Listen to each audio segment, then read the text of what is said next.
Good morning, everybody, and thank you for being here at the Governor's Mansion for our 2022 end of the year press conference. I apologize for last week when we had to suddenly reschedule.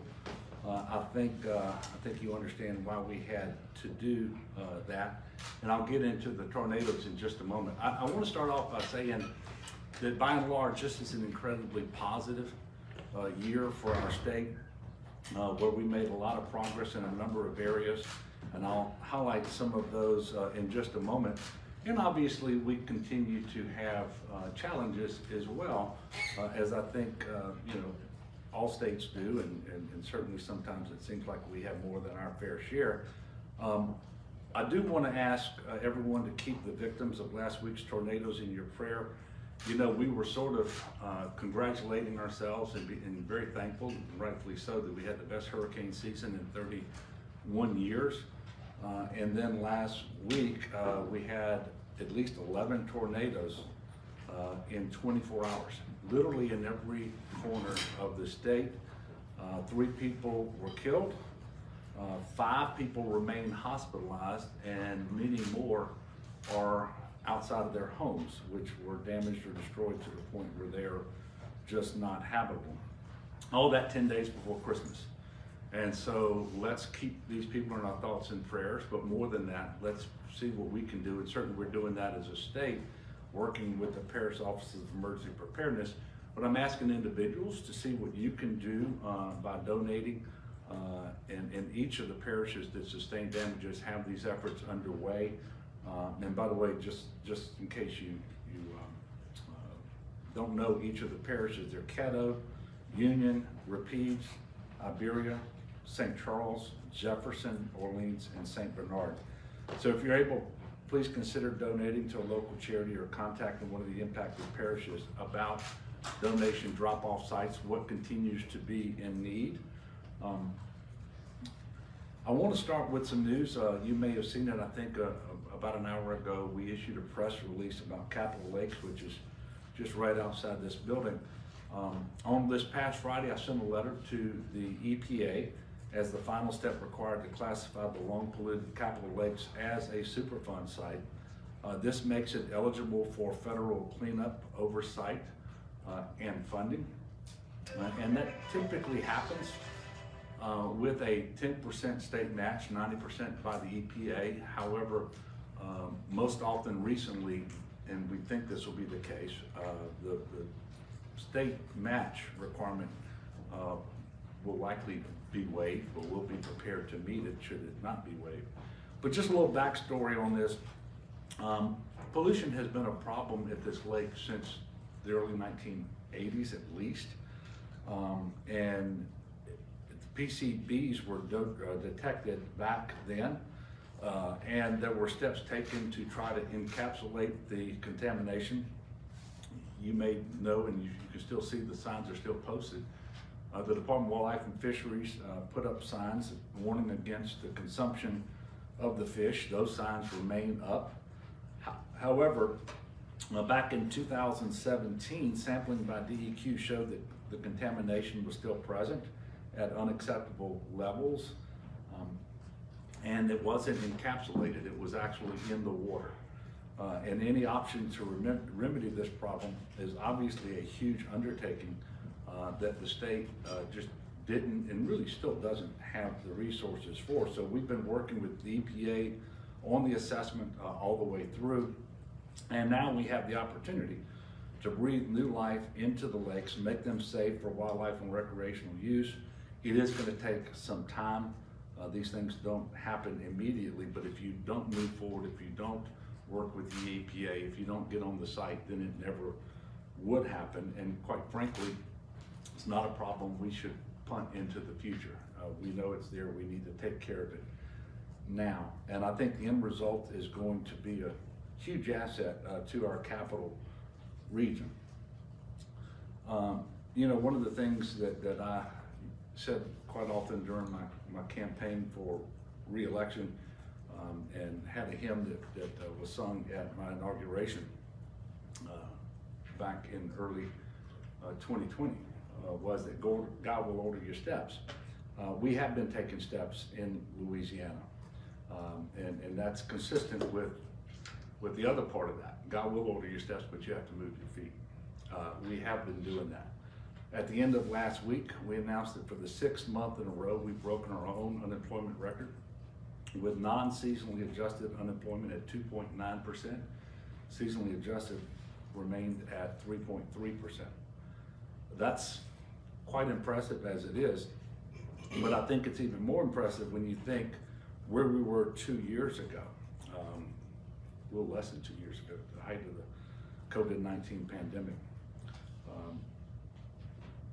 In December of 2020, our non-seasonally adjusted unemployment rate was 6.9% and seasonally adjusted at 7.2%. So this is a massive decline in just a couple of years. Every job lost during the pandemic has been recaptured and then some. We've added 228,000 jobs, and we have more Louisianans working today than ever before. We had more than 2,042,000 employed Louisianans. Another thing I think that we should be proud of, and that seemed impossible 7 years ago when I became governor, has to do with our budget.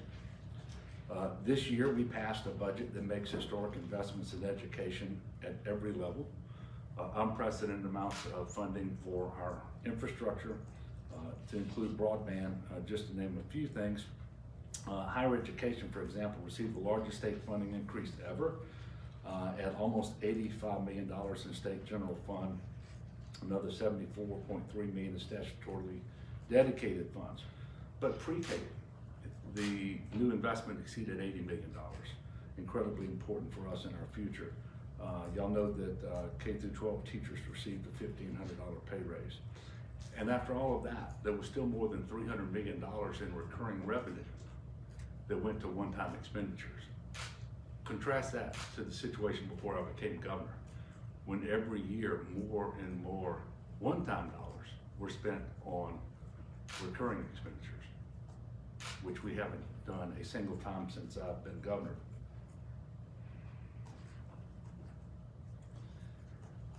And as you know, the REC met last week, and in the current year recognized $925 million in excess. And we know that we closed out last year, once all the books were balanced and so forth, with a surplus that exceeds $700 million. So you add it all up, we've gone from about a $2 billion deficit when I became governor to surpluses in excess that together show about $2 billion to the good. That is a huge step forward for our state. We did that by growing and diversifying the economy and by making a lot of really strategic decisions, all of which will inure to our benefit. I can tell you that when the 25% of the surplus is put into the rainy day fund, that fund will have more than $900 million in it, which is more than half the day I became governor. And of course, 10% of that will go to the unfunded accrued liability. We have also been paying debt for the state. And every chance we get, we use the surplus, the one-time money for that, so that we don't then bond out and pay on that debt over decades. So for example, $400 million again, for the second installment of that amount, paid for the non-federal share of the Hurricane Storm Damage Risk Reduction System that benefits parts of 5 parishes. That work, as you know, started after Hurricane Katrina. That's just one example of that. And so we're making progress. And one of the reasons this is incredibly important is because in fiscal year 26, and this is what some people lose sight of, when the 0.45 cents added sales tax goes away, and when more of the vehicle sales tax is dedicated to the State Transportation Trust Fund and doesn't flow into the State General Fund, there will be more than an $800 million hit to the State General Fund. So we need to manage expectations so that people understand what's happening in the future, which is why it's really important that we grow, diversify our economy, and that we produce this extra revenue. And of course, that'll be an issue for fiscal year 2026, as I mentioned. Also want to highlight some of the other accomplishments that state agencies have achieved. Louisiana Department of Economic Development secured $14.3 billion in new investments this year, which will create almost 8,000 new jobs in addition to all the jobs that were retained. And these projects happened in all 8 economic regions of the state. And much of this is directly attributable to our efforts to grow and diversify the economy through clean energy production and emissions reductions. And that's a great transition to tout the accomplishments, I think, of the CPRA. The reason these companies are choosing Louisiana are several, one of which we have the most productive manufacturing workforce in the United States of America, as reported by the Census Bureau, but also because of our proven commitment to clean energy future. As you all know, Louisiana became the only Gulf South state this year to have and announce a clean energy plan, a climate action plan, to reach our goal of net zero greenhouse gas emissions by 2050. Again, the only Gulf South state with that goal. And at the same time, CPRA completed some of our biggest restoration and dredging projects in history. And the investment we're making this year, $1.3 billion in coastal restoration protection projects through CPRA using their priorities. Now, you all know we have a 50-year plan that envisions at least $50 billion. Well, we're on track. That is the good news. And that doesn't include unprecedented amounts of federal funding coming through the Corps of Engineers for various projects like Morganza to the Gulf, New Orleans to Venice, West Shore, and so forth. We are making tremendous progress.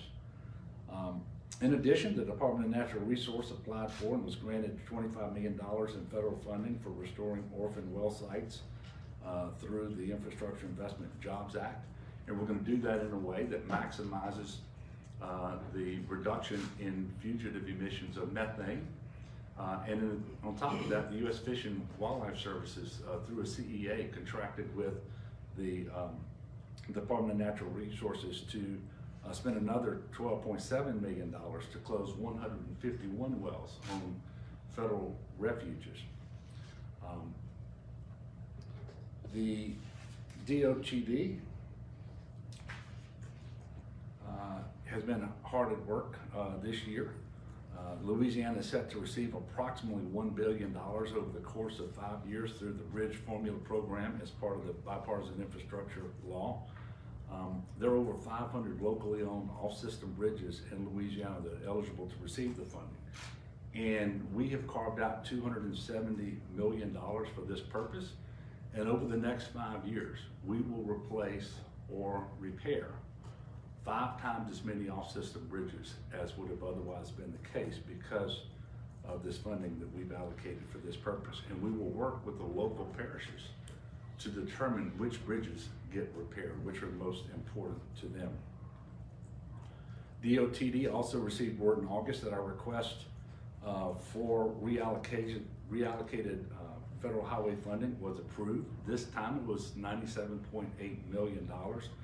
The reallocation happens when funding is allocated to other states, but they're not able to obligate all of the funding within the fiscal year. That money is then available to other states, provided that we have in fact allocated all of our funding for the previous year, and we have.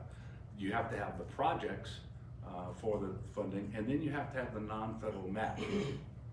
We were able to successfully get this almost $100 million of additional funding this year, and that brings the total over the time since 2016 to right at $400 million in reallocated highway funding that we've been able to secure. And I think Dr. Sean Wilson has done a tremendous job of positioning our state to do that. Before I leave DOTD, and this really is true for a number of infrastructure projects, whether it's CPRA or DOTD, One of the great things about having surplus and excess in the current year is you all know that we're going through an inflationary period, and a lot of the projects that we are putting out for bid are coming in well over the amount that we estimated. So in order to move forward with the work that the legislature has agreed to fund, we're going to need to move some of these one-time dollars to existing projects, which if we didn't have those one-time dollars, we would be cutting back on the scope of work that we're going to do, and that won't be necessary. And I think that's a very positive thing as well. With respect to another type of infrastructure, broadband, this has been a banner year for Connect LA, which is our office broadband development. Connect LA was awarded nearly $170 million through the Gumbo Grant Program to impact more than 80,000 locations. Now, with the private match that comes from the internet service providers, this is more than $300 million to connect those 80,000 addresses to high-speed internet that will be affordable. Additionally, Connect LA was the very first program in any state to be awarded money from the Infrastructure Investment Jobs Act for broadband and digital equity planning funds. And we know that once the FCC's mapping is complete and all the states have an opportunity to weigh in on the accuracy of the mapping, Louisiana is set to receive more than $1 billion additional from the Infrastructure Investment Jobs Act for broadband. That money too will be matched by private internet service providers, and then we feel very confident we'll be able to close the digital divide in Louisiana well before our deadline of 2029. And I want to thank Vineet Iyengar for his work and at Connect LA. Also want to commend the Department of Health, our community partners and healthcare workers for their tireless work to save lives. I'm towards the end of this set of prepared remarks and haven't talked about COVID yet. And I remember where we were at this time last year. We were going into the Omicron surge, which proved to be the steepest surge in the entire pandemic. And in January of this year, just 11 months ago, we had over 3,000 people in the hospital. So think about that. We're obviously doing much better, but that is not to say that our hospitals and other healthcare entities aren't stressed because the combination of COVID, the flu, and RSV are taxing our healthcare providers. And so I do want to encourage people to make sure you're staying up to date on your COVID vaccines and boosters. COVID is still here, it's not over.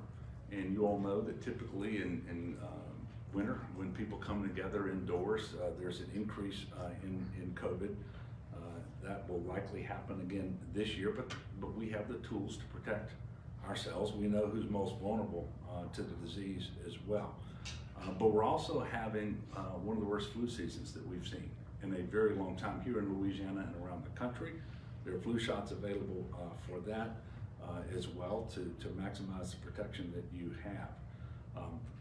So it's important that we all do that. I'm going to stop here and I think take a few questions and then come back and close out the press conference with a couple of more remarks. Yes, ma'am.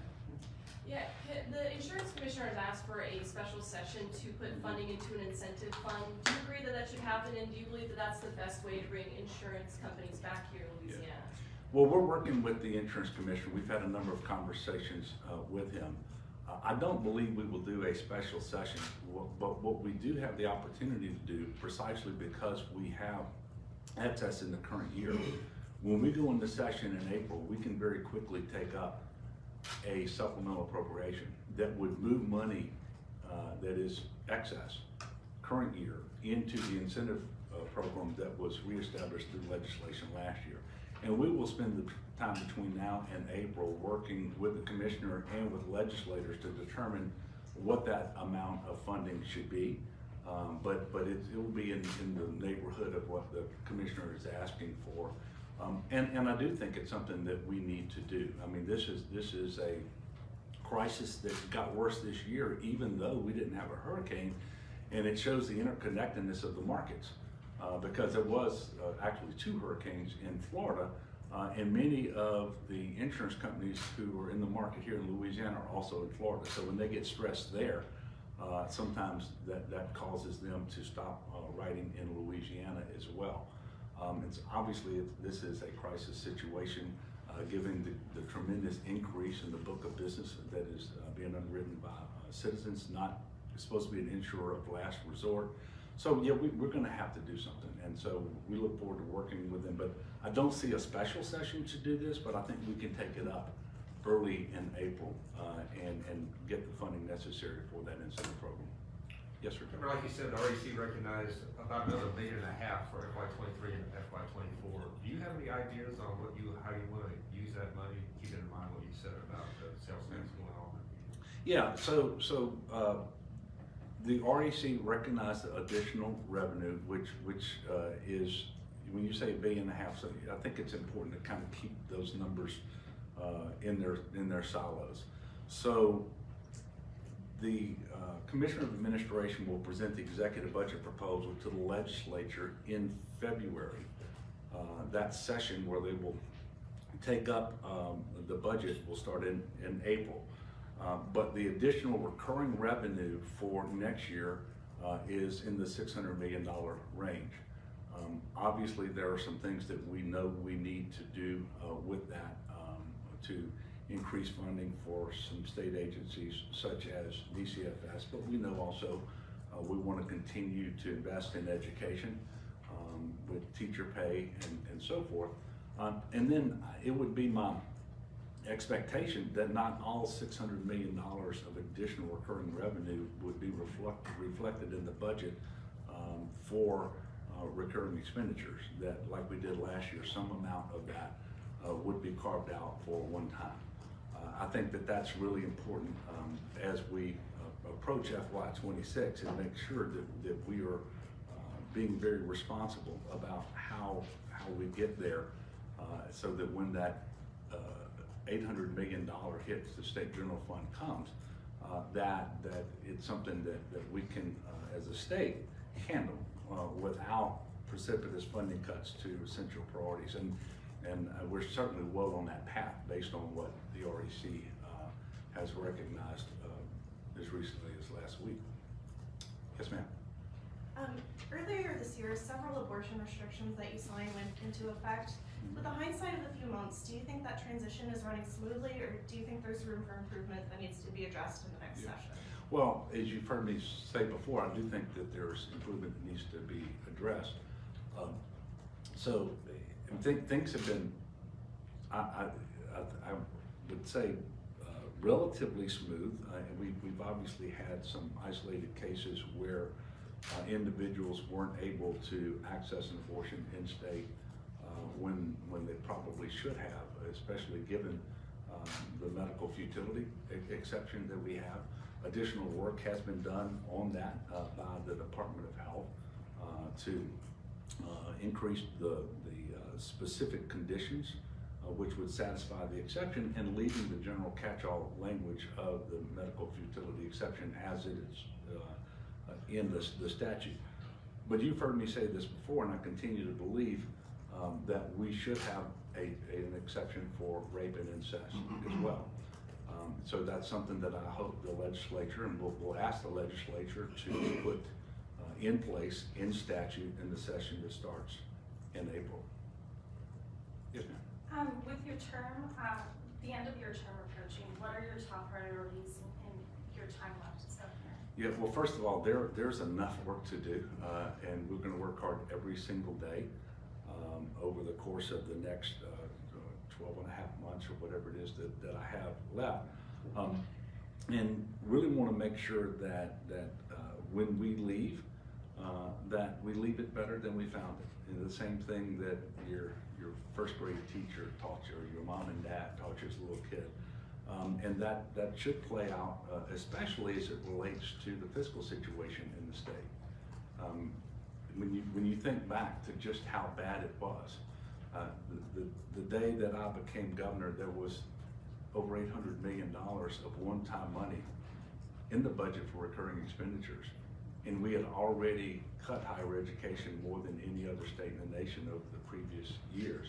We weren't funding anything that was a priority as if it was a priority. And it took an awful lot of hard work to be able to turn that around and work with the legislature that has proven to be successful. So it's obviously critically important. But the reason I ran for governor was to increase funding for education. It really is the key to solving ills that have plagued our state for far too long in a number of areas, whether it's breaking cycles of intergenerational poverty in families and communities, whether it's improving the crime rate or the amount of people that have to be incarcerated. It is directly related to improving health outcomes and everything else. You create prosperity, you create wealth, you create opportunity through a better educated citizenry, and therefore investments in education are critically important. And we have turned the corner on that with record investments in early childhood. And by the way, I've said this before, there is nothing more important for our state long-term than investing in early childhood education so that more of our kids show up to school ready to learn. And we have to maintain these investments for at least a generation. And when we do that, we're going to see transformation at a level that we've only dreamed of.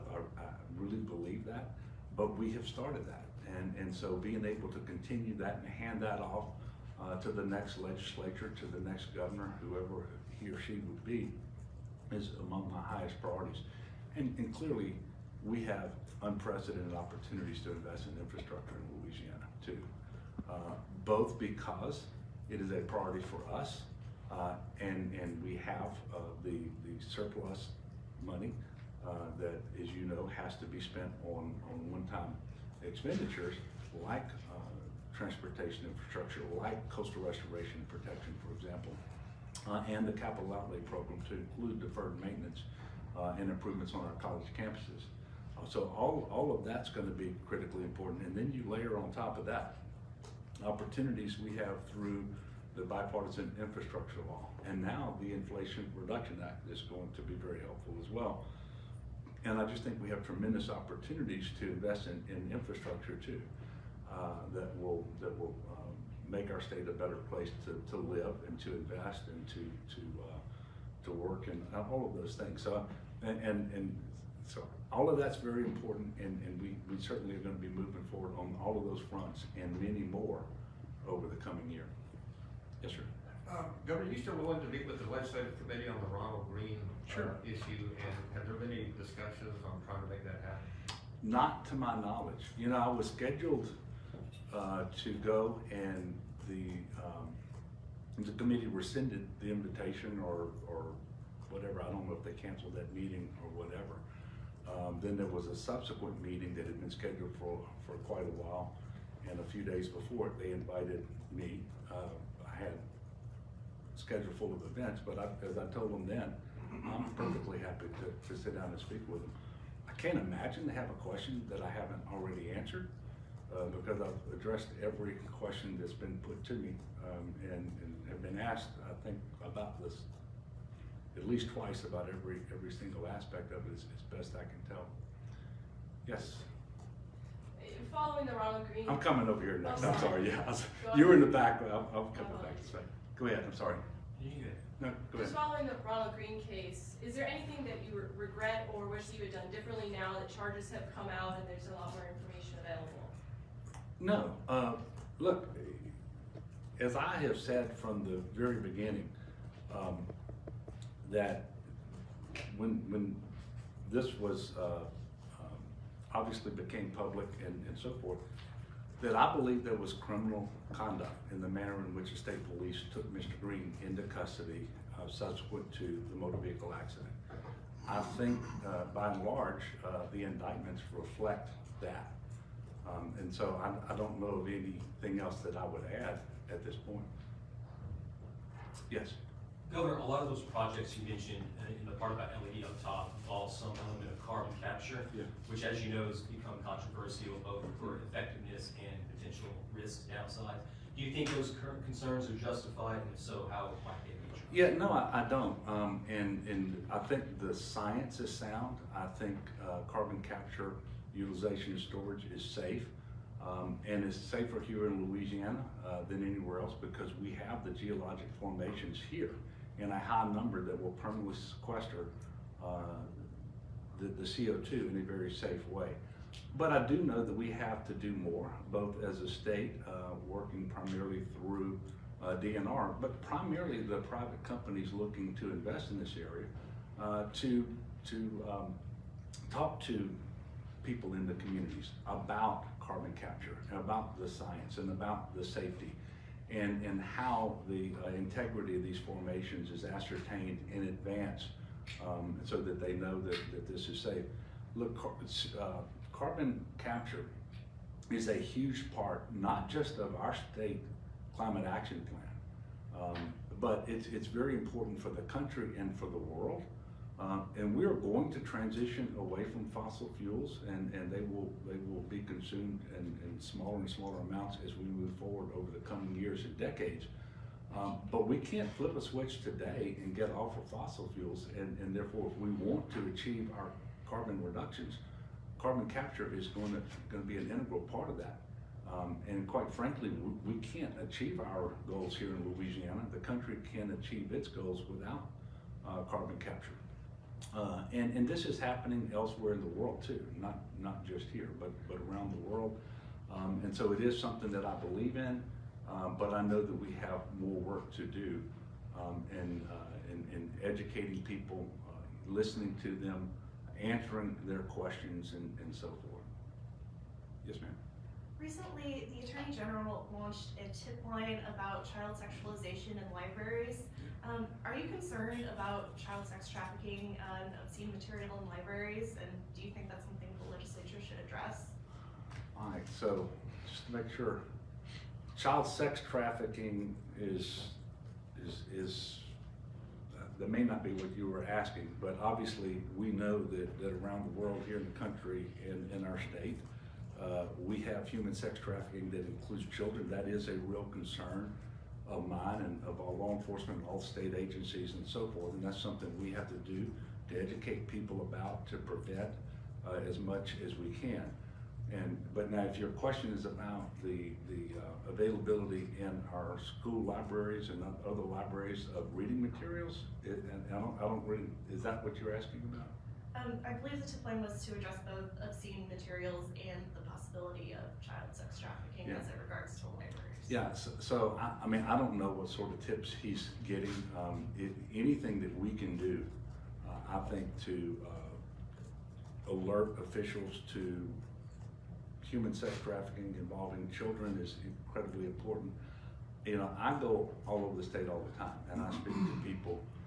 I've never had a parent tell me personally that they're concerned about what books are or are not in their libraries and so forth. Again, I don't know what sort of tips the Attorney General might be getting there. That it seems to me to be part of a national movement or narrative that is developing out there, and I'm not sure that it's a real problem. I guess it's a perceived problem for some. Last question. At a minimum. Yes. Do you have any thoughts about the legislative effort to repeal the income taxes in the state? Well, first of all, I have a lot of thoughts about it. We have had a number of expert groups formed over the years to look at our tax system and to make recommendations for what it should look like, what changes need to be made. And that group was last convened back in the 2016-2017 time period. Did not recommend ending the income tax either on individuals or corporations. Did recommend doing what we have done, and that is to get rid of deductions that no other state has in return for lowering rates. And so that was a tax reform that was recommended by the group. Now, there's nothing about the income tax that I believe means that we absolutely have to keep it at all costs. The challenge I have is that many of the people talk about getting rid of the income tax. They're not talking about the funding necessary to replace it. We already have one of the lowest tax states in the nation. And so if we want to have the healthcare system that we need, if we want to invest in education, if we want to continue to make progress on a number of fronts, you've got to have the revenue. You know, people are celebrating the investments we're making, and I remind people all the time, you cannot invest what you do not have. And so if someone out there is advocating for getting rid of the income tax, okay, what's the second part of that? How are you going to replace the revenue? And a lot of times these people will point to a specific state, and maybe the state of Texas, because it is contiguous to us, and say, well, Texas doesn't have an income tax. But then you point out all the things that they do that we don't do here when it comes to getting revenue, and the people say, well, we're not interested in that. Well, I mean, we have to have a realistic, balanced approach to this. I can tell you, I don't believe that there will be a successful effort in the upcoming legislative session to eliminate the income tax. I think that maybe some people who want to explore that option in the sense of starting the conversation to see what can be agreed upon and so forth going forward. I don't believe that that's going to happen this year because I don't see the balanced approach to it. Okay, so with all of that, I want to thank you again for being here today and for your hard work over this past year covering issues that are important to the people of our state. I will have my monthly radio show on Wednesday afternoon between 2 and 3 o'clock. And then I'm hoping for a quiet couple of weeks, just like you all probably are, so that we can enjoy the holidays with our families and so forth, and then come back rejuvenated early next year. And then I'm hoping and praying that everyone will have the best, most blessed and Merry Christmas ever. Happy Hanukkah, and then 2023 for all of us and for your families will be the best year ever. And to try to get it started on the right front as you leave, I want to make sure that you help yourself to the Governor's Mansion chocolate chip cookies that have been made available to you. Thank you all, and God bless.